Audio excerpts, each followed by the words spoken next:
আমি immigrants ইন্টারন্যাশনালের director এবং founder এবং বর্তমানে আমি চেয়ারম্যানের দায়িত্ব পালন করছি ইমিগ্রেন্টস ইন্টারন্যাশনাল আমেরিকান সংস্থা। এটা বর্তমান আমেরিকার যে এক্সিকিউটিভ আদেশ অনুযায়ী যারাই আমেরিকায় অবৈধভাবে বসবাস করছেন তাদেরকে দেশ থেকে বৈধ উপায়ে ফেরত পাঠানোর ব্যবস্থা হচ্ছে। বৈধ উপায় কি?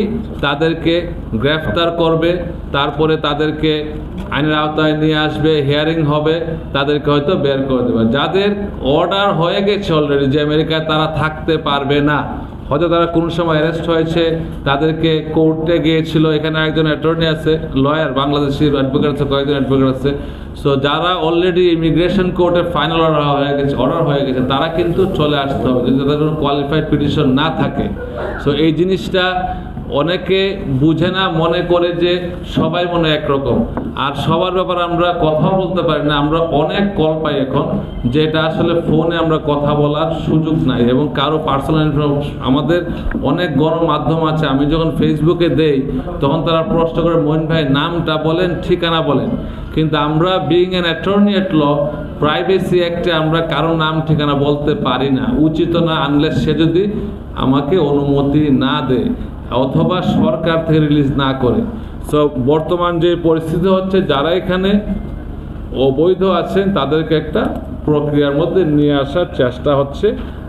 খুবই গুরুত্বপূর্ণ হচ্ছে যারা আমেরিকায় বর্তমানে ভ্রমণ করেন বা গ্রিন কার্ড ছিল আগে বা বর্তমানে গ্রিন কার্ড পাচ্ছেন, তাদেরকে কিন্তু এখন এন্ট্রি, পোর্ট অফ এন্ট্রিতে অনেক প্রশ্ন করা হয়। তাদের উদ্দেশ্য এবং তাদের যে তথ্যগুলো যাচাই বাছাই করা হয় তা আপনারা যে সঠিক তথ্য দিয়েছিলেন কি না। যদি আপনার পোর্ট অফ এন্ট্রিতে পাওয়া যায় যে আপনার তথ্য আর কথার মধ্যে মিল নাই, আপনাকে আমেরিকায় ঢুকতে নাও দিতে পারে। এটা ভেরি ভেরি ইম্পর্টেন্ট, স্পেশালি স্টুডেন্টদের ক্ষেত্রে। যারা আমেরিকাতে লেখাপড়া করতে যান বা যেতে ইচ্ছুক, অনেকেই কিন্তু আমেরিকা যাওয়ার পরে কাজ করেন।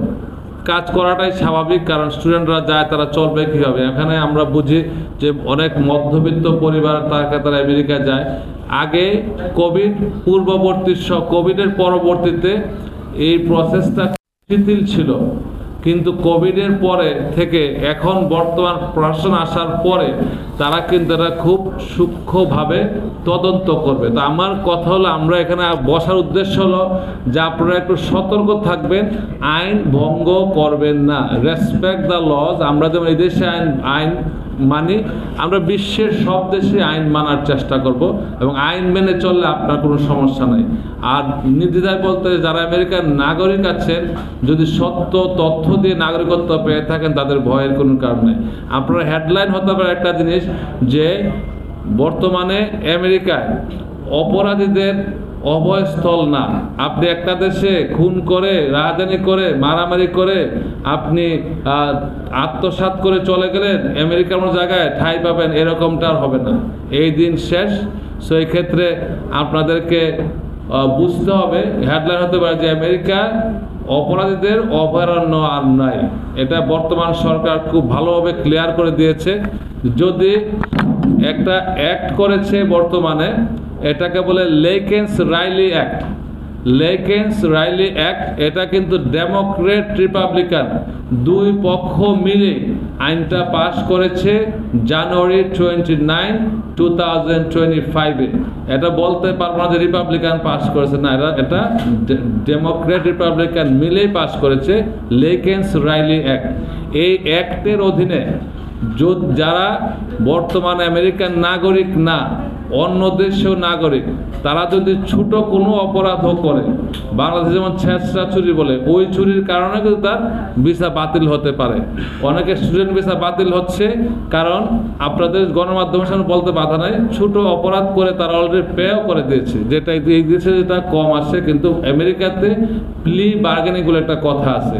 কোনো অপরাধে আপনাকে যদি অভিযুক্ত করা হয়, বড় অপরাধ অভিযুক্ত করার, ছোট অপরাধ আপনি স্বীকার করে চলে আসলেন, সাজা কম হলো। কিন্তু আমেরিকাতে বর্তমানে এই আইনটা হচ্ছে এরকম, হয়তো আপনার ক্রিমিনাল কেস শেষ হয়ে যাবে, আপনি হয়তো চলে আসবেন, কিন্তু ইমিগ্রেশন আইনে আপনাকে ডিপোর্ট করে দিতে পারে, এবং এটা হচ্ছে। এমন না যে অনেকে বলবে আমরা ভয় দেখাচ্ছি, এটা হচ্ছে। আরও ক্লিয়ার করতে চাই, আজকের প্রেস কনফারেন্সে আমার কোনো ব্যবসায়িক উদ্দেশ্য নাই, আমার শুধু নৈতিক দায়বদ্ধতা থেকে। কেন নৈতিক দায়বদ্ধতা? আমি বাংলাদেশে লেখাপড়া করেছি, আমি এখান থেকে ল পড়েছি, বিনা পয়সায় পড়েছি, কিন্তু আমেরিকা যাওয়ার পরে আমাকে মোর দেন $100,000 টিউশন ফি দিয়েছি সরকার, মানে ইউনিভার্সিটিতে পড়তে। ওই দেশে লেখাপড়া খুবই এক্সপেন্সিভ, 1 কোটি 2 কোটি টাকা লাগে শুধু ল পড়তে। এখন বর্তমানে 3 কোটি টাকার ল শুধু পাস করতে। সো এই দায়বদ্ধতা থেকে এই দেশে যে আমরা ঋণ, দেশের কাছে আমরা সবাই ঋণী, এই ঋণ পরিশোধ করার জন্য মাঝে মধ্যে আসি, দেশে আমরা ইনভেস্ট করি। আর আজকে একটা ট্রুলি একটা যদি হিউম্যানিটির কারণে, কারণ আপনারা হয়তো বিদেশে বাচ্চা পড়াতে দিচ্ছেন, অনেকে করুণ কাহিনী হচ্ছে কি, একটা ছেলে মেয়ে যদি আমেরিকা যায়, মা বাবা মনে করে তাকে তো আমেরিকা পাঠিয়ে দিচ্ছে, তুমি এখন ইনকাম করে টাকা দাও। সে কিন্তু স্টুডেন্ট, সে কিন্তু টাকা ইনকাম করার যোগ্য সে এখন আর না, সে করতেও পারবে না। আর যদি করে ধরা পড়লে তার আইডিটা বাতিল হয়ে যাবে। আইডি বাতিল হলে সে জেলের সময় বর্তমানে সে জেলে যেতে হবে। সো আপনারা যদি স্টুডেন্ট ভিসায় কাউকে পাঠান, মেক শিওর করবেন সে যেন অনুমোদিত কাগজ ছাড়া কাজ না করে, তাদেরকে প্রেশার দেবেন না। ইউরোপ আমেরিকায় লোকজন থাকে, তারা মনে হয় শুধু ডলারের উপর ঘুমায়, সবাই কিন্তু এক অবস্থা নাই। অনেকে আছে অনেক কষ্ট করে, তারপরও তাদের দেশের মায়ায়, দেশের জন্য তারা অনেক কাজ করে।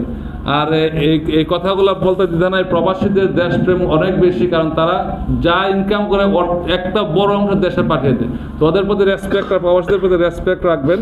আর পারিবারিক ভিসা যেটা হচ্ছে বর্তমানে একটু দীর্ঘসূত্রতার কারণে, কোভিডের কারণে দীর্ঘসূত্রতা ছিল, এখন কমে আসছে, আরও কমবে যদি এই যে অবৈধ কাজগুলো যদি ক্রিয়া করতে পারে, একটা খারাপের পেছনে ভালো থাকে, যেহেতু অবৈধ জিনিসগুলো তারা হ্যান্ডেল করে ভালোভাবে, আস্তে ধীরে হয়তো ট্র্যাকে নিয়ে আসবে। তারা বৈধভাবে আমেরিকা যায়, যেমন স্টুডেন্ট ভিসায় যাচ্ছে, বৈধভাবে যায়, পিএইচডি ডক্টরেট করতে যায়, যারা পারিবারিক বিষয়ে তাদের কোনো সমস্যা হওয়ার কথা না।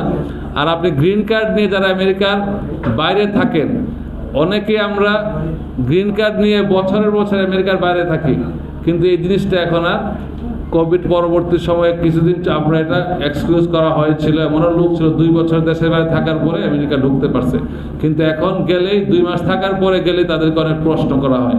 যদি আপনি 1 বছরের বেশি আমেরিকার বাইরে থাকেন, কোনো প্রপার ছাড়া, কারণ ছাড়া এবং আপনার অনুমতি ছাড়া, রিএন্ট্রি পারমিট ছাড়া আপনাকে কিন্তু আমেরিকা ঢুকতে দিতে বাধ্য না। এই ক্ষেত্রে আপনাদের কষ্টের সম্মুখীন। গ্রিন কার্ড কিন্তু অনেকের কাছে স্বপ্ন, আবার এটা রক্ষা করার অনেকের কাছে এখন দুরূহ হয়ে দাঁড়িয়েছে।